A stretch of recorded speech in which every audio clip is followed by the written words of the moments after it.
Tinggi menjulang Gunung Merapi, iyo memandang Gunung Kurinci. Banyak musibah di zaman kini, diulah virus kini nanlah terjadi. Kalaulah datang angin nan kencang, tak usah salah batang nan tumbang. Oi mandekan dua ujian kinilah datang. Pakue iman banyak sumbayang.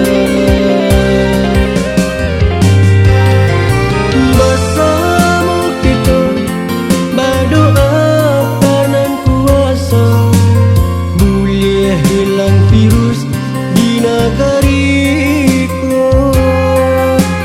Kita sambut bulan puasa nan ketiba, boleh hidup kita tanang basah.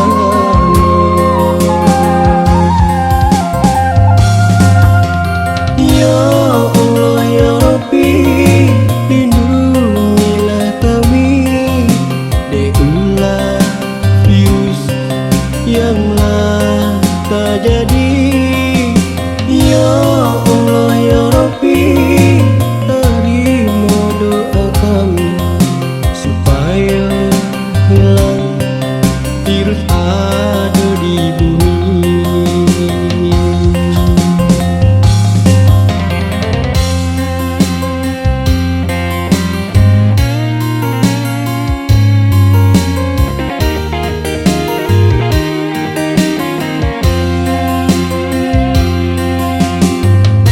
Ya Allah, ya Rabb, sesungguhnya kami mohon ampun. Hilangkan wabah di muka bumi ini. Amin.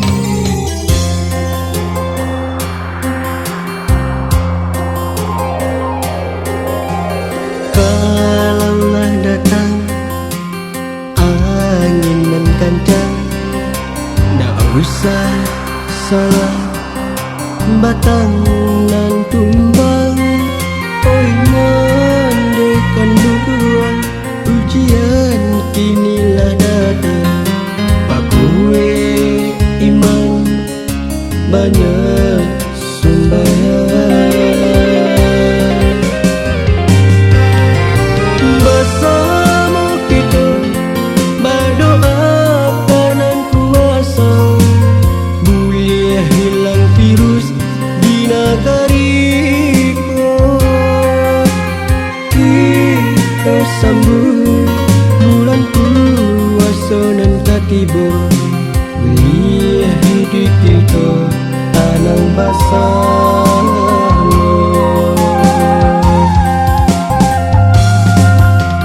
Ya Allah ya Rabbi, lindungilah kami dari virus yang terjadi. Ya Allah ya Rabbi, terima doa kami supaya hilang